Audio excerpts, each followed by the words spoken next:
Hello and welcome to Cherie's Corner. Reporting live. I think the common theme is that I've always loved working on, it sounds cheesy, but the cutting edge. After undergrad, I just had such an amazing experience that I was like, oh my God, I cannot wait to, if and when I get the opportunity to go back to grad school. This is the topic du jour. The topic du jour.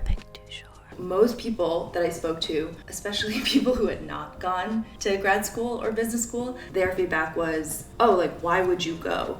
That's gonna be a total waste of your time. You graduated and got your MBA, like people kind of just like say fa, like in Silicon Valley. The reason that I finally convinced myself or like decided to apply to business school is that I had always wanted to start my own company. And I just honestly never had the balls to do it when I was at Zynga.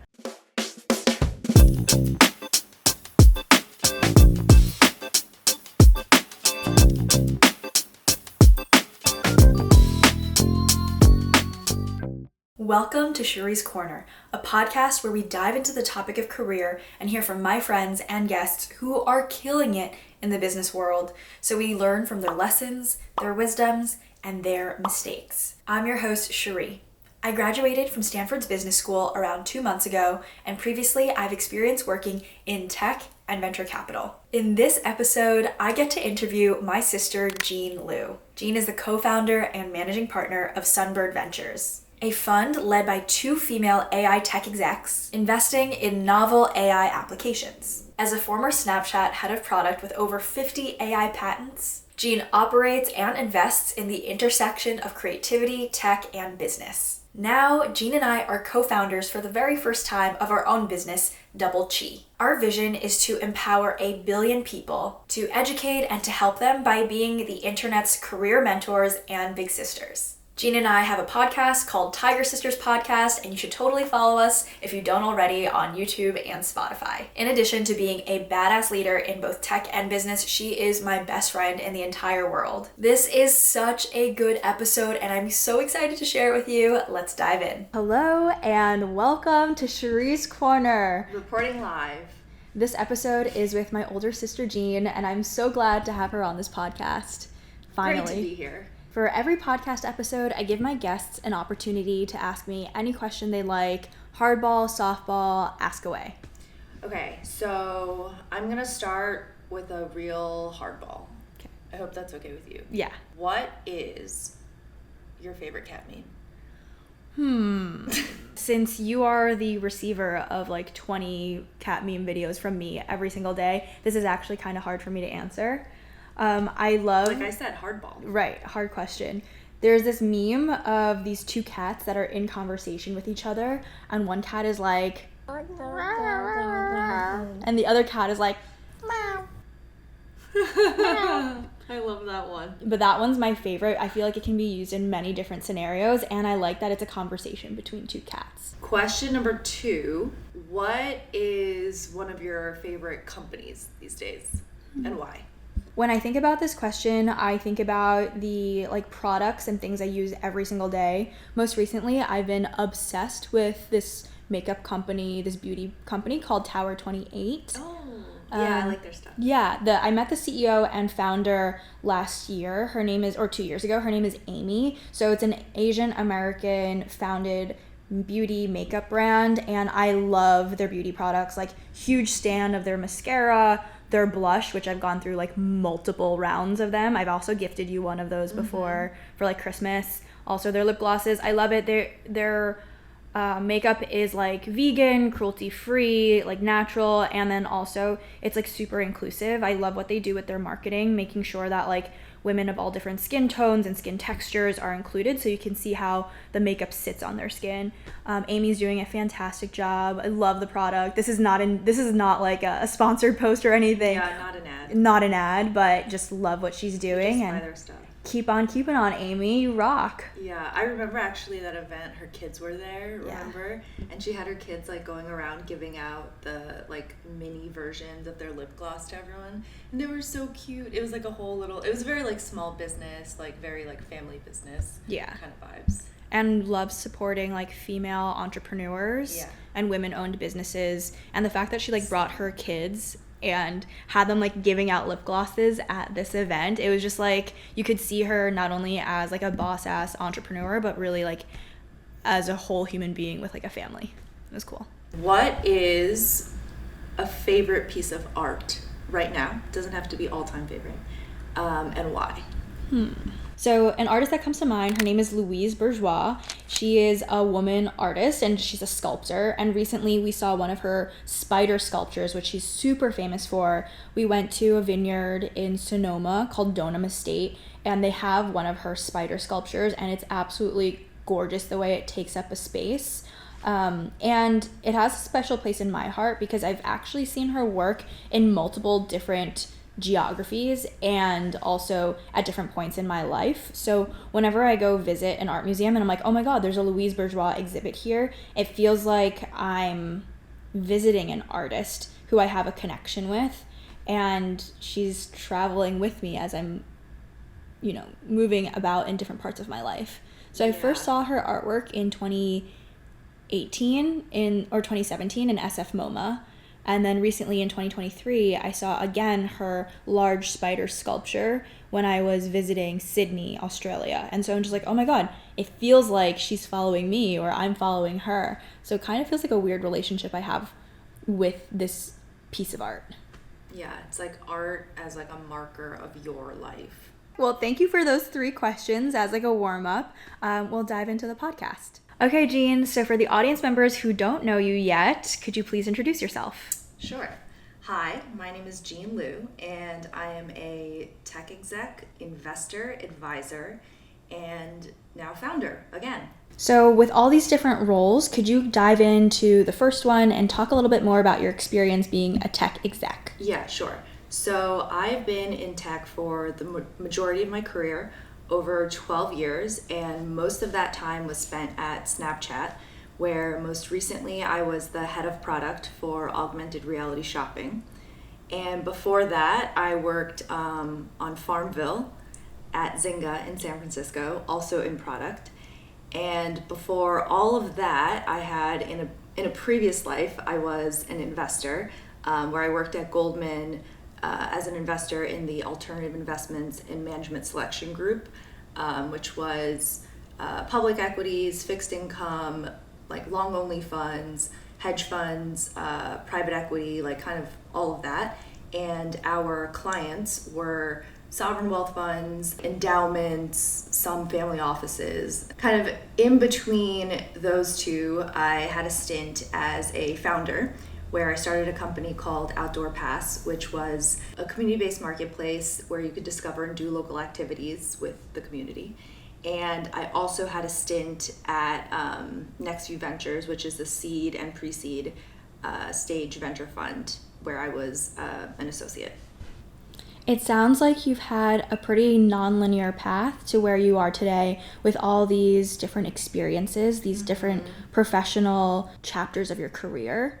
How does all those experiences add up to who you are today and what you're generally interested in? I think the common theme is that I've always loved working on, it sounds cheesy, but the cutting edge. And at every phase of my career, I've always sought out roles and companies and opportunities where I could build and actively define and build the future. So for example, at Zynga, working on Farmville, that was at the time incredibly cutting edge. Right? Yeah. We were the first ones to actually build social games on the Facebook platform. And that was 2012? That was 2012. And it was a crazy time because we would be every single day running like hundreds of experiments within the games, and we would invent all these new mechanisms. For example, if anyone has ever received a notification in the past to water someone's farm, that was from us, obviously. That was me personally sending it to you. But that was a mechanism where we would build crazy things all the time, and then Facebook would actually invent all of their developer platform rules based on things that we did. Like in response to it, they'd be like, oh, you built a feature where you could press a single button and then send a notification to all 1,000 of your friends, and you could do it 25 times a day. Like, maybe we should make a rule that you can't do that. So that's just like a one random example. And then again, the reason I was really attracted to Snapchat is because so much of what we were doing was this idea of what Evan always used to say, and he still says, is we are a camera company.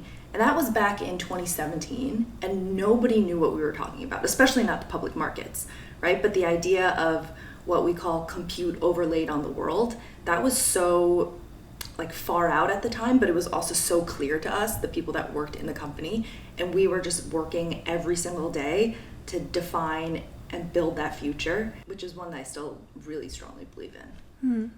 Yeah, I can see how it's super exciting to work on the cutting edge because in some ways, an example with your Farmville and like Facebook story is that when you're on the cutting edge, you're defining the rules, or you're building the plane while it's flying, is how some people call it. Yeah. It can be super exciting, but also very chaotic. Like, how do you balance those two parts of the role and the job that just comes with the space? I would say a lot of how it actually manifests is built in and already predefined by the DNA and the culture of the company, and even more specifically of the team.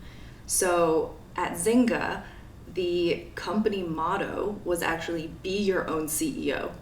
So like you can kind of intuit already how that would lead to a very chaotic atmosphere, right? Because what Mark Pincus did was he would hire people that were super, super smart. So actually he hired a lot of people from investment banking and from consulting. And his idea was like, okay, these people may not already be product managers, but like they're really smart and I can train them up to be product managers. And also they're used to working until like 2, 3, 4, 5 a.m.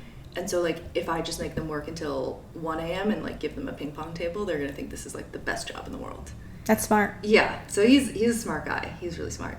But back to your question, it's really baked into the DNA of the company. So like at Zynga, we were encouraged to almost, I don't want to say go rogue, but kind of go rogue. So like it was very much within the company culture to have these sort of out of the box ideas and just actively pursue them. It was encouraged. So you were encouraged to basically, if you had a really good idea, to like pull in people on your team and just try to execute it on the DL and like get people into your passion projects and like bake in all of these Easter eggs into the game. And so in some ways that was actually, in most ways I would say it was actually really positive for the game, and it was really positive for our players because we would have all these passion projects that we would want to go the extra mile, and we would do all of this extra work to like bake in these Easter eggs and surprises in the game.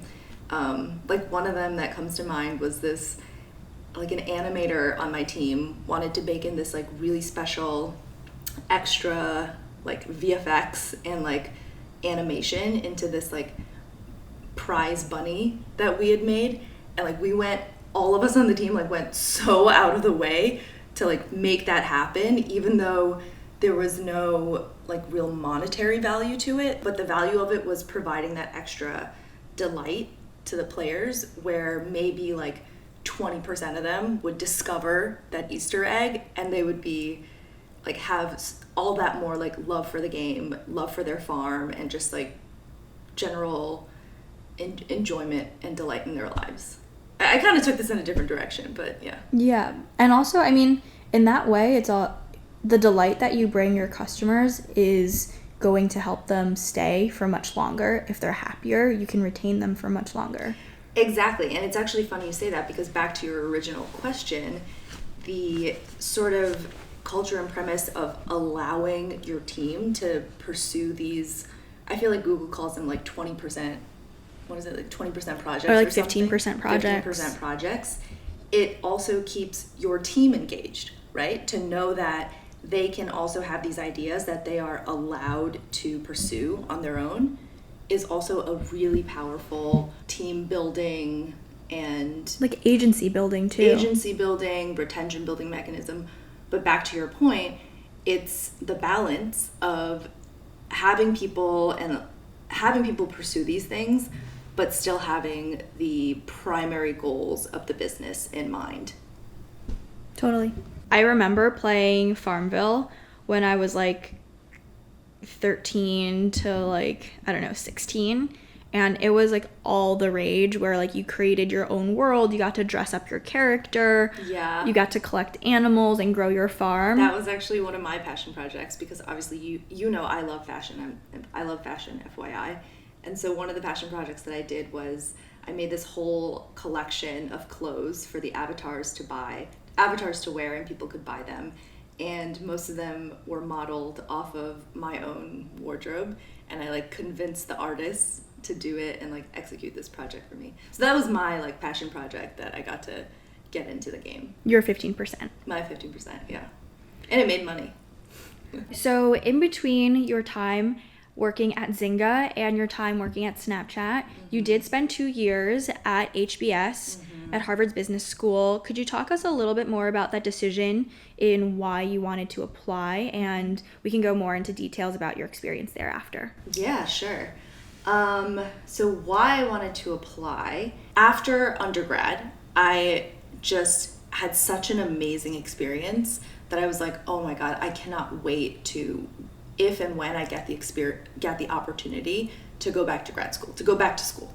So I just knew in my mind since undergrad that I wanted to do some sort of grad school, and I didn't know exactly what it would be, but that was like kind of the genesis or like the seed of it. And then applying to HBS. So I actually, the reason that I applied when I did is because my GMAT score was expiring. So I took the GMAT my senior year of undergrad because I, finished all my courses. And so my fourth year of college, I just stayed on campus. I studied for the GMAT and audited classes, lived in my sorority. It was a good time. So then that means 5 years later, it was the last year I could use my score. And I wasn't exactly like chomping at the bit to go to grad school at that point yet, but I was like, you know what? I have the score. I really, really don't want to take the GMAT again. So let me just apply and I'll see if I get into these schools. And then after that, I will figure it out from there. So I went through that whole experience. I applied. I got into HBS, which was amazing. Then actually, I was really surprised by my experience after that, because I would then tell some of my mentors and peers in Silicon Valley, like, hey, like I got into HBS, I'm thinking about attending, like, what do you think? Like basically getting people's opinion. And this was back in 2015, by the way, or 2015. And the overwhelming feedback that I got was actually negative. So most people that I spoke to, especially people who had not gone to grad school or business school, their feedback was, oh, like, why would you go? That's going to be a total waste of your time. You're already a lead product manager in Silicon Valley, and like you're lucky enough that you were able to get to and build yourself up to this position at a relatively young age. I guess I was 25 at the time, something like that. And why would you leave and throw this all away and come back and be like 2 years behind the ball?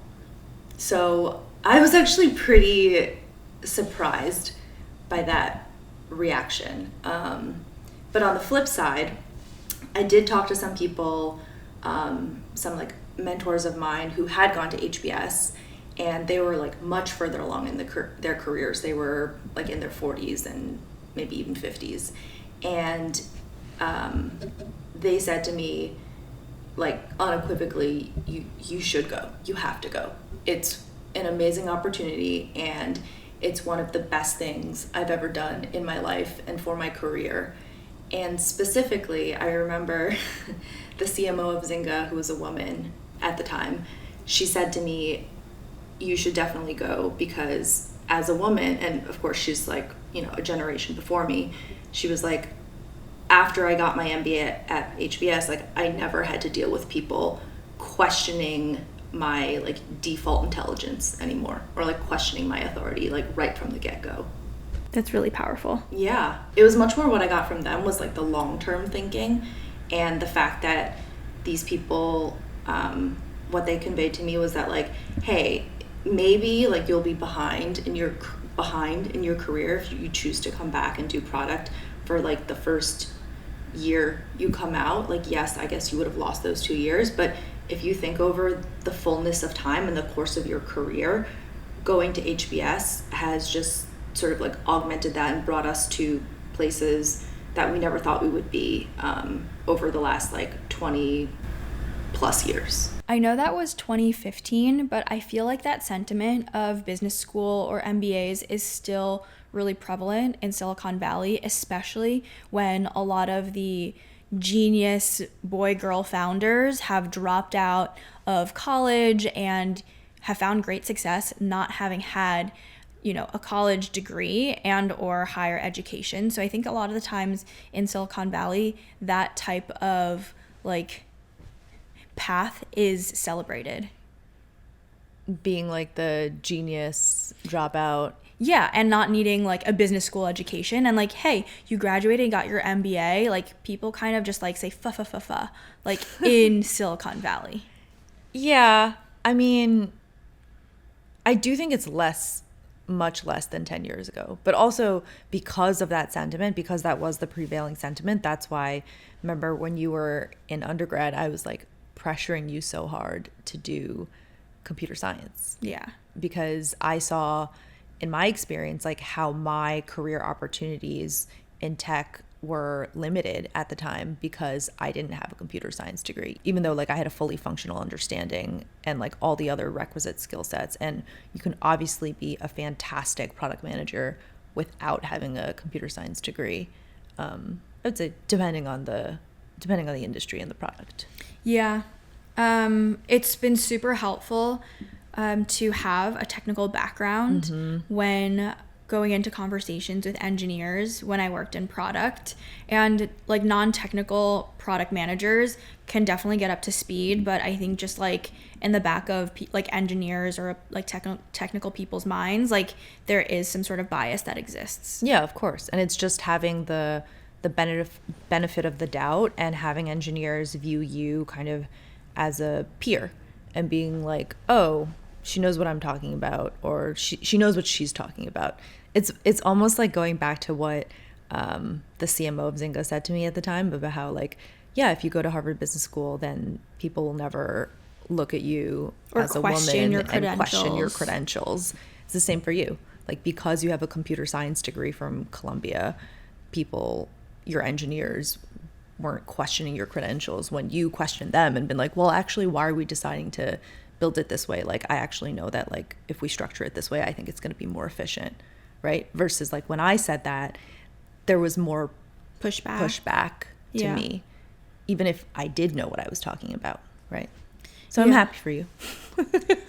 I also think your point with the CMO of Zynga that you talked to her about the like opportunity cost, about potentially being quote unquote behind when you spend 2 years in business school. Like my response to that is that careers are so long that 2 years in the grand scheme of like, I don't know, a 50+ year career is really nothing. Yeah. I mean, and that's something that I, especially me being like 7 years older than you, I'm like almost like 7 years in the future compared to you.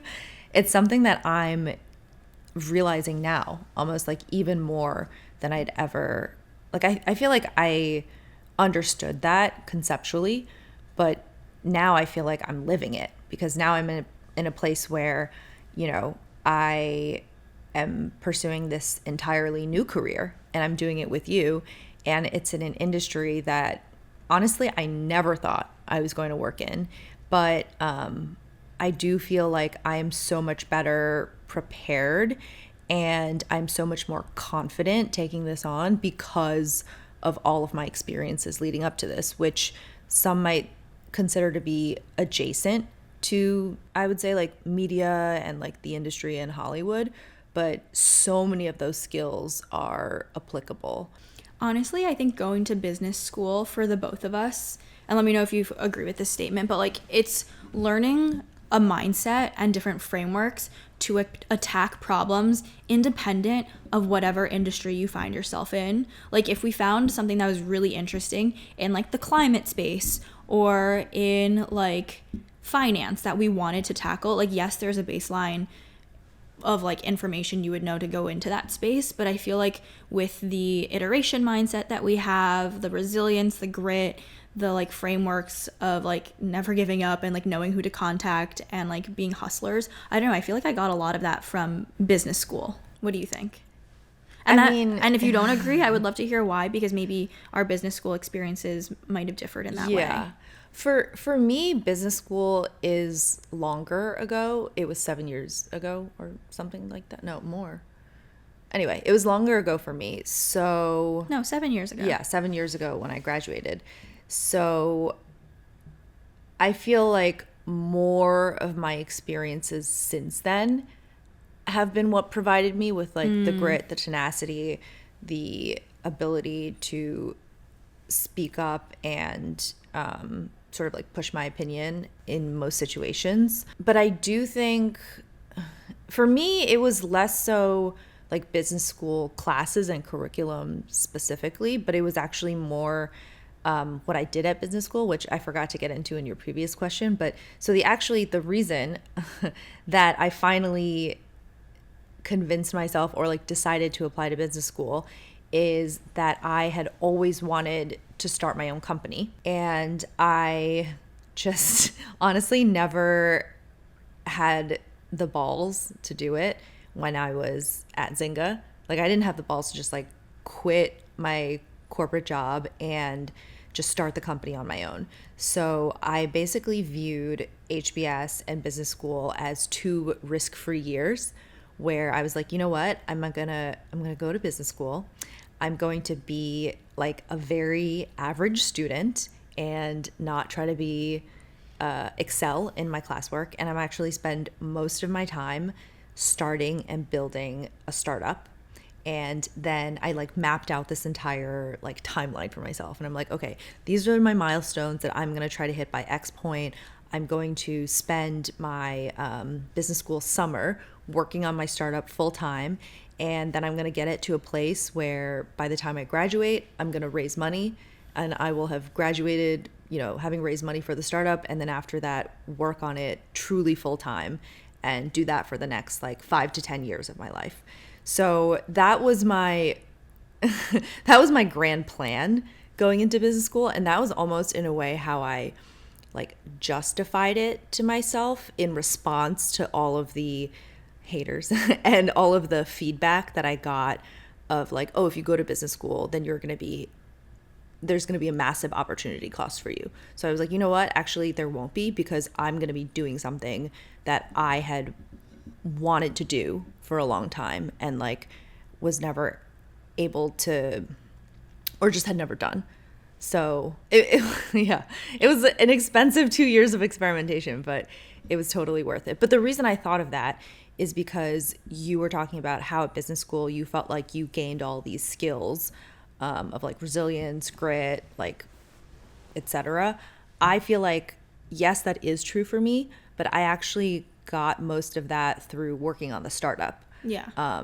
Which was really hard to do full time in addition to being a full-time student.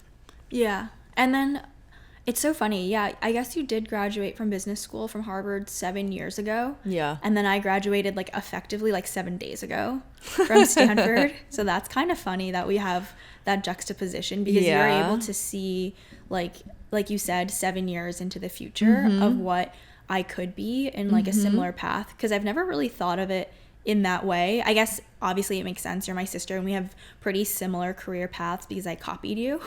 But like, wow, finally she admits it. Yeah, but like that's just like the way that you said it like made me like do a brain explosion. Yeah, it's funny because I've actually never even thought of it that way either until we just had this conversation where I was like, oh, I'm like in relation to you, I'm 7 years in the future. Yeah. Yeah. Like, duh. Like, you're my older sister by 7 years, but like, yeah, it's so interesting. Yeah.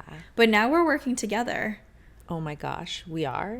on our media venture, which is both of us stepping outside of our comfort zone into something completely new. Yeah. Like, I've always wanted to do entrepreneurship, but this is also a new form of entrepreneurship. This is like an even scarier form of entrepreneurship because at Stanford, like, there's so many resources available to go the traditional entrepreneurship path. I go like this because like entrepreneurship is inherently untraditional, but like there's a traditional tried and true path at Stanford where like if you're creating a company, this is when you raise money. You know, there's just like a lot of different stepping stones that you would go through, and like Stanford is able to support entrepreneurs in that way. But like Jean and I, what we're starting is pretty unconventional Yeah, I would say so. coming out of like the business school world. Yeah. And also coming out of, for me, like a career in tech. Well, also me, a career in tech as well. Yeah. Okay, so now let's talk more a little bit about sibling dynamic. You and I are living together for the summer in our live work rental situation, and this is the first time we're like truly living together since I was in 5th grade. Shout out 2005, because that's when I went into middle school. 6th grade, Jean went to college. So what are your fears of us living together, if any, and what are you excited about? I don't know. No like specific fears, just, I guess, hopes. Oh, Yeah. what do you hope? That everything is going to be as good as or even better than our wildest dreams. Okay, good to hear that there's no fears. Have I been annoying so far? No. Would you tell me if I was annoying? Yeah. Oh. Okay. That was a bust. Let's keep moving. Okay, another thing. So Gina and I, we're 7 years apart. She's older. I'm younger. And one way that we're different, because I would say she and I are pretty similar in many ways. Like whenever my friends meet Jean, they're like, oh my God, of course she's your sister. Like we totally get it. Because I think people say we have similar mannerisms. Oh, really? Yeah, and we like talk in similar ways. We look pretty different. And Jean is a night owl and I'm a morning person. This is the topic du jour. The topic du jour. Topic du jour. Because now we're living together. I've always known Jean was a night owl, and she's been a night owl for the last like 6-7 years plus. But like definitely I've noticed it more over the last few years. But she like goes to bed so late. Okay, and but justice for night owls. justice for night owls. Justice for night owls, because the human race would not be in existence and what we are today had it not been for the night owls who were keeping watch for predators and tending to the fire when we were cave people. But we are no longer tending fires. Like I agree that was helpful way back then. We might be. But we're not tending fires anymore. Like there's no need for night owls to be up. So I think something that I've noticed is that we have different like sleep and like life schedules. Thoughts there? Thoughts? Well, I think you just need to get more sleep. Because like you True. can go to sleep late and like I know. wake up late, but then like you just need to make sure you're getting ample sleep. Also, I read like as a woman, like different points of your cycle, like you need more or less sleep, which is like good for you. Yeah, I have read multiple times that women need more sleep than men. Like it's newly discovered because like the vast majority of sleep studies and all medical studies are done on men. So the idea of like you need 7 hours or 8 hours, that was based on men. So there are like tons of like medical questions or there's just like tons of medical truisms that we don't even know if they apply to women or not or to the extent that they apply to women. Yeah.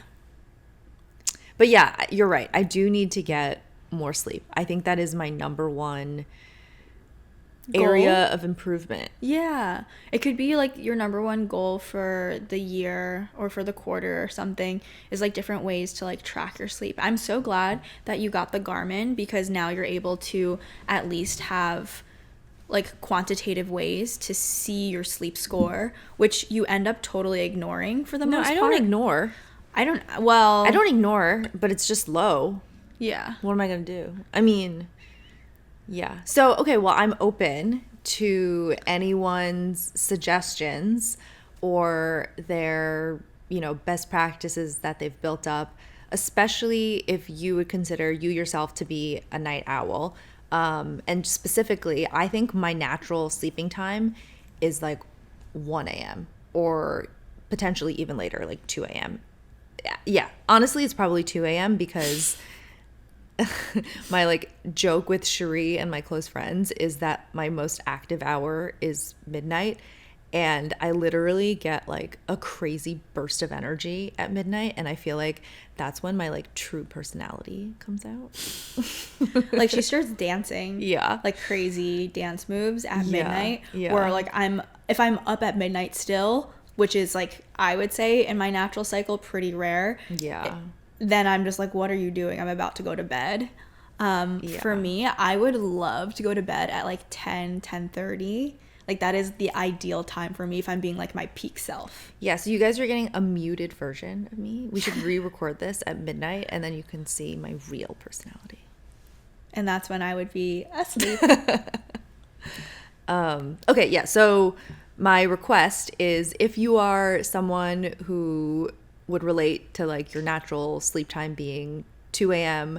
and having your most active hour being midnight, but you have been able to successfully, I guess, shift that forward and get like a full night of sleep consistently, I welcome your advice. So going back to your career experiences, you most recently worked at Snap. Mm-hmm. Could you talk a little bit more about your role there and some of your most exciting projects? Most recently, I was the head of product for augmented reality shopping, which is probably overall one of my most exciting projects, and I'll get into that a little bit more.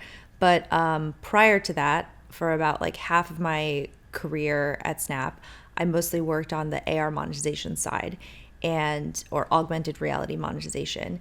And me and my team, we actually built up the augmented reality ad platform, and we ended up scaling it to hundreds of millions of dollars in revenue a year.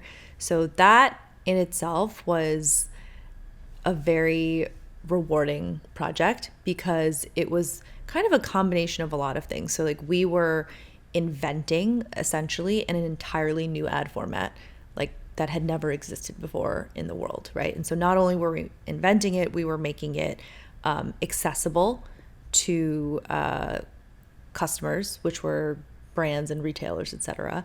And that's then you being on the cutting edge again. Yeah, basically. And then we were monetizing it. So like being able to, I think, build something new to the world from scratch is great, but also like being able to commercialize it and then also being able to scale it. So that's something that I think now that I'm like reflecting on it is something that I started to build that skill while I was at Zynga with Farmville, and that's something where I got like way more reps and experience doing, and to a much larger degree while I was working at Snap, in a much more like enterprise way as well, because when I was at Zynga, all of our customers were players, right? So it was B2C or business to consumer, versus when I was at Snap, we were selling these augmented reality ads to brands like Taco Bell or, Coca-Cola, etc. So that was B2B or business to business. And then the end customer would be Snapchatters, because they would be the ones that would be interacting with the ads. So it was actually B to B to C, or business to consumer. So what was the total P&L that you managed? It was hundreds of millions. Yeah. Yeah. It was really cool. It was a really fun experience. So when you graduated from HBS in 2017, how did you decide that you wanted to work at Snap? So I just had always loved using Snapchat as a consumer, and it was probably my like top 2 favorite apps like at the time and of all time. And there was just, and I was a longtime user as well. Like I think I signed on in 2013 and had been using it since 2013. And even in my previous role, while I was at Zynga, I said to Scotty, our head of product or SVP of product or whatever, I was like, Scotty, we need to be working with Snapchat. Like we need to get our games on the Snapchat platform. Like this is an incredible opportunity for us, blah, blah, blah. And I ended up, obviously I like left shortly thereafter to go to business school, but we being Zynga, but Zynga did eventually actually do like a major collaboration with Snapchat. And there was like a major games like platform that was built on Snapchat. So it did come to fruition, even though I had nothing to do with the execution of it. But yeah, it was just a product that really resonated with me. And I love the idea of just being able to like communicate with images. Like I'm just a really visual person.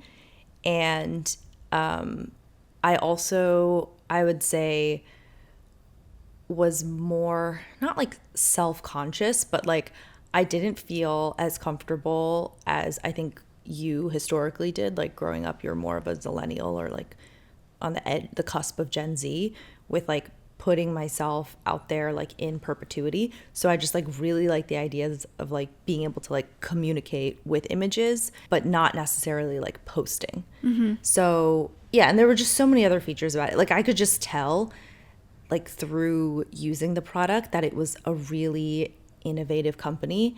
And I was just like, I just know there's like so much going on behind the scenes of this company. And I just really want to be in it. Like I want to be in the mix. Like I want to work there. I want to be the one like creating all the like new things that are coming out. And specifically one of the things that I loved was the like, you know, what everyone calls the filters, which at Snap we called lenses. So the augmented reality aspect. So I was like, I really want to work at Snap specifically on these filters. And that is obviously what I ended up working on. Cool. It sounds like as you were considering which companies to work for, you took an inventory on like what are the products that you're using most in your life, so that you're like, oh, if I'm already spending so much time thinking about it and using these products, like you might as well be the person who's inside building and making changes for the products for the better. Yeah, exactly. And like it's almost like hard to put into words, but it was just like I could tell that something really special was happening at that company. It was your gut. Yeah, exactly. It was my gut. It was my intuition where I was like, these features that they're putting out and like the way that I'm interacting with this app, with these products as a user, I can tell that there's something magical going on behind the scenes. And like, I am dying to be a part of that. Like, I want to be there in the magic. So that was very much, I don't know, because there's all these different ways where you can think about like, oh, how do I want to approach getting a job? Or like, how do I want to think about my next role? For me, it was very much about the product and the company because I think I'm a very product-driven person. I love that. I love how you figured out where you wanted to go based off of your every single day. Like, it takes a lot of reflection to get there. Yeah. And so I was kind of like a nut about it too. Like I had got it in my head that I was like, I need to work at Snapchat and I want to work specifically on this one aspect of it, the augmented reality. And I was able to like get connected with the team and then apply for a role, interviewed. And then from there on, I never interviewed for a single other role. And I didn't actually officially get the job until after graduation. But like from then and from like interview, like the entire year, because everyone was getting jobs like even the year before through corporate recruiting. I was just like weirdly so steadfast about it, where I was like, yeah, of course I'm going to get this role. Like, I'm perfect for this job. Like, they need me, and it's the perfect job for me. I'm the perfect person for them to do this. I was just so like weirdly like self-assured about it. But so yeah, it all worked out. That's amazing, because the way that you come across on camera, and also to me, and I'm sure a lot of people who are watching this, is that there's like a lot of, like you said, self-assuredness and also confidence. You've had an incredible career, like starting working at like big names like Goldman, Zynga, Snap, starting your own company, and then also having many internships. Like, from the outside, looking at your baseball stats and your resume, it's very impressive. I'd love to hear from you about a time where you didn't feel all that. Like, has there been a valley, whether personally or professionally, that you think back to where it's just like, oh, this is my villain. This is my origin story or my villain story. Like, yeah, like this is what's pushed me to get me to where I'm at. Oh, so many times. I mean, yeah, everything looks great on paper, like typed out on your resume after the fact, but even in every single one of those experiences that you cited, I had many a valley, and I had many times where, you know, I would say, for example, the transition between Goldman and Zynga was incredibly difficult for me, because it was a rough transition, because in my first role, I was an analyst, right? So like my job was to be the most efficient, like human machine possible, and to like work incredibly efficiently and excellently for as many hours as humanly possible, which is a totally different, which is hard in its own right, incredibly hard, of course, but it is a totally different job to be done than being a product manager, which all of a sudden I was the one I wasn't being told what to do. I wasn't being told what the investment thesis was and like doing all the research to back it up. I was the one coming up with that investment thesis, right? Like, I was the one who was like, yeah, now come up with your own feature ideas, and then do all of the analysis and research backing up why this is a good idea. And also, at the time, we had a very dogmatic company culture where it was, yes, it was very similar to like, from what I hear, to like Bridgewater, where it was all about like ideas and like the battling of ideas and like debating and like defending your idea like to the death, where like people would literally like lock themselves in like conference rooms and like shout at each other and like shout until like to get to a conclusion. So I was just really not. That doesn't sound healthy. Yeah. Yeah. So that was, it was like kind of like a major cultural shift for me, and it was also a major shift in role, responsibility, etc. So yeah, like I spent many an hour like crying in the bathroom after a really rough product review or whatnot. But like that's like one story of like probably like literally a million in every area of my career, at Goldman, at Snap, at Zynga. During my startup, the startup was so incredibly hard, but I also feel like I'd never been like more dialed in my life than when I was working on my startup. Like I was like truly, like all I did was during that summer between my first and second year of HBS, when I was working on my startup full time, like all I did was like eat, sleep, and breathe the startup. Like I literally would like work, I'd go to the gym, I'd come home, I'd like eat something, maybe I would like watch half an hour or like watch some TV, and then I'd go to sleep and I'd do it again. And like nobody was making me do it, right? Like I was just so invested in the idea, I was so invested in the startup that I was the one, it just came from like inside me. And so one of the last questions I want to ask you is, as you think through all these different peaks and valleys of your life, and like you've mentioned, there have been many valleys embedded in these peaks, and we only see the glossy highlights on LinkedIn. I'd love to know, what is something that you've most recently learned about yourself? I would say it's like an ongoing learning, or it's something that I would say something that I had hoped was true for a long time and was like sort of growing my confidence in, is just the fact that I think I am incredibly adaptable.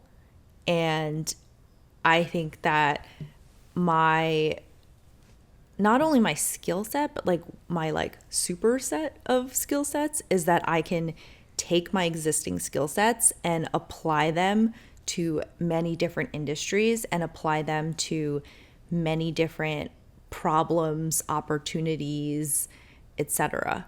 So that's something that now that I'm doing something completely new with you in an industry that neither of us have ever worked in before. We have no connections. We have no background. We have no experience. We're basically like, my conceptualization of it is that we're like babies again. We're like feeling our way and like learning how to like crawl and learning what sounds and words and vocabulary is. But I like that because it's the beginner mindset where I get to embrace my inner curiosity. Mm-hmm. Yeah. But I think like going into it, I just feel way more confident because I've gained this learning of myself that like, I just feel like whatever it is, I can do it. Like, I just feel almost irrationally confident that we are going to be successful. And like, maybe we don't know the exact shape and contours of what that success is going to look like. And maybe it's going to actually end up being something different. Completely different than what we think. Different than what we had initially imagined or conceptualized. But I just feel confident, and I just feel assured, like from like the deepest parts of myself, that it's going to be something amazing. Yeah. Something that one of my professors says is that like you running at something, like you meaning like the students in the class, you running at something at full speed for a long period of time is going to yield something great. Like, we don't know exactly what, but he has like so much confidence in his students that like you doing what you love at full capacity will only yield great things, as opposed to like you leaving business school, going into a job that you're only 20% excited about, but it has like, you know, all the check marks in the boxes filled out. Like, if you're not excited about it, like you won't be performing at full capacity the way that I feel like you and I are now, because we're jumping into something that we love. Yeah, I totally agree with that. And I do feel like that really resonates with me, because I feel like there's so many times, even at Zynga in my most recent role, that, you know, Evan, our CEO, has asked me to do something where I'm like, holy shit, like that is like a huge ask. Like, I don't know how I will possibly do this, but I've always figured it out. And like, it's almost like the power of being given those really, really difficult challenges is this is so cheesy, but it's like a gift, right? To like even be given the opportunity to do something that has never been done before, or given the mandate, or, you know, given the mandate to be like, do this, where it's like something that has never been done in the history of the world, but like someone having the belief that you are the person to carry it out successfully. I feel like those opportunities, or like the examples of that, or like having multiple experiences of that, have really shaped me into like my mindset today. Awesome. Well, thank you so much for being on this podcast. I think there will be more of you. Thanks for having me. I think we'll be seeing you way more on my podcast and in my short form content. So, great job. Thanks. And I'm open to any feedback if people think I was going to high five you. Oh. Yeah. All right, thanks. See you guys next time. Bye. Bye. Thank you so much for tuning in to this episode of Cherie's Corner. Before we get into the main takeaways, please remember to like, comment, and subscribe. I would also so appreciate it if you can share this episode and the Tiger Sisters podcast with someone who might find the content helpful. Alrighty, let's get to the takeaways. The first takeaway is I love Jean's story about her experience working at Zynga, the gaming company. At Zynga, one of the mottos was be your own CEO. It was a principle that was deeply woven into the company's culture, and you saw it every single day. As Jean explained, it was a place where out-of-the-box thinking was not just welcomed, but it was expected by the leadership and by the teams. Zynga also had an initiative called 15% projects where they encouraged employees to pursue initiatives that they were personally passionate about, which honestly was a good retention strategy of keeping employees happy and also fostering a sense of ownership. Jean kind of grew up professionally in this very innovative environment, and it shaped her into the leader she is today. Personally, I love this motto because at LinkedIn we had something similar called act like an owner. It was a mindset that all employees were encouraged to adopt. And to this day, I love working with people who hold this mindset as well. They don't pass the buck on or, push responsibility off to someone else. If something lands on their desk, they're like, okay, if I am an owner, if I act like a CEO, how would I fix this? It's an exciting and almost addicting environment to be around. The second takeaway is investing in education. If there's one thing you should invest in, it's in yourself and in your education. I resonated deeply with Jean's insight that education and credentials are assets that people can't take away from you. Although Jean was initially uncertain about pursuing business school, conversations with mentors helped her realize that getting a higher education and going to grad school would bolster her credibility and also help her achieve new career heights. What are some areas in your life where some self-investment could elevate your credibility or open up new opportunities? The third takeaway is that I love working with my sister. Working with Jean is an absolute privilege. I love it so much because she is brilliant, tenacious, and so incredibly passionate. And the fact that we get to live and work together is a dream come true. When Jean is passionate about something, she gives it 110% and is completely locked in and immersed in that project. It is honestly scary day to day working on content creation full time. We are in our entrepreneurship phase, but we are also performing at our peak because we are doing something that we love. How can you harness your passion to achieve peak performance, even when the journey is uncertain or challenging? Thank you guys so much for tuning in to this episode of Cherie's Corner. This is a heads up that Cherie's Corner will soon be coming to an end. We have a few episodes left, but it is the end of an era. But fear not, Jean and I are ramping up on Tiger Sisters podcast, and I am so excited to continue to bring you new content from the both of us. Remember to subscribe and stay tuned for new content. I'll see you next time. Bye!